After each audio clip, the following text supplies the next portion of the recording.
Hello, in this video I'd like to talk to you about some strategies that I use to support students that are in our fully online courses. But many of these could be applied to a blended course or even one that's face-to-face. So I guess firstly, it's really important that your students fully understand how to navigate the space and they understand what's in the assessment. So I do always include a course induction booklet which covers everything they need to know about navigating and using eLearn. In the subject guide, because this is an open learning CRN, it's not possible for us to set dates because students are enrolling every single day of the week. So in the subject guide, I actually ask that they work out their own due dates by giving them recommendations about how many weeks into the course they should be before they attempt an assessment. So we encourage them to print out the subject guide and to record their own dates. We also provide pretty detailed information about what they should be completing from one section to the next. We always include an introductory activity. It's important to capture engagement in an online course, as it is with all courses, but as we're not going to see the students, this is a good activity. So I use a quiz. It typically involves watching a video and then responding to some questions in relation to the video, which is specific to the unit learning outcomes. It's normally pretty quick for them to achieve.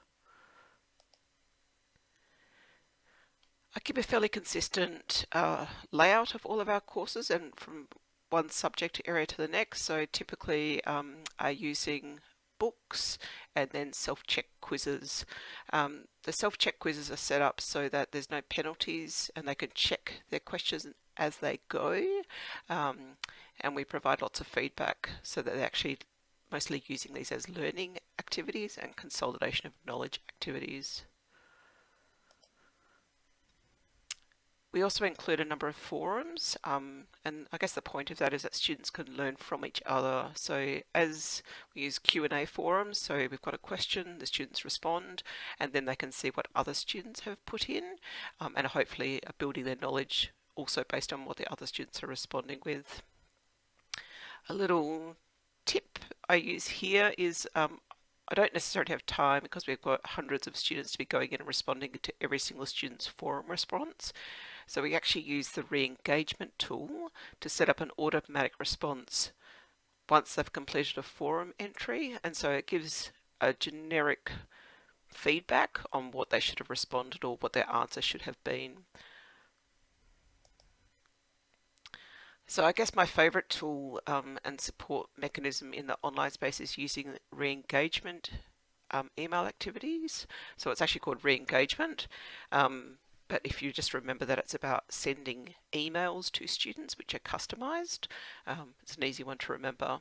So we set up lots and lots of automatic emails. They're based on criteria of either time from enrollment, or if they complete specific activities, they're also sent emails.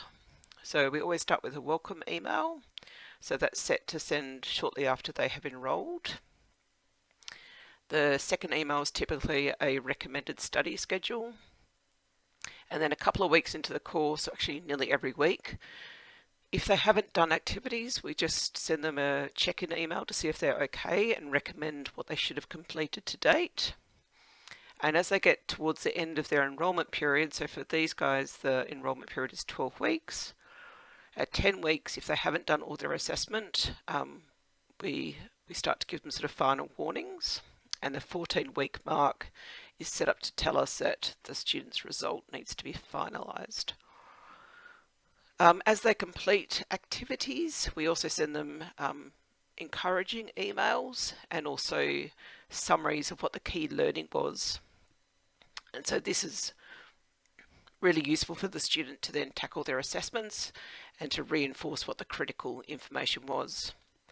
The final email we typically send is congratulating them on completing the unit and recommending what the next unit is going to be.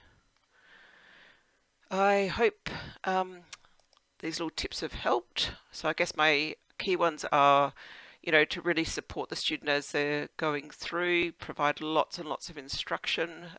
We always make assumptions about what people know, and we think eLearn's easy, but for new students it could be quite challenging. Use the re-engagement tool and set up re-engagements based on the completion of activities and put in heaps of learning activities.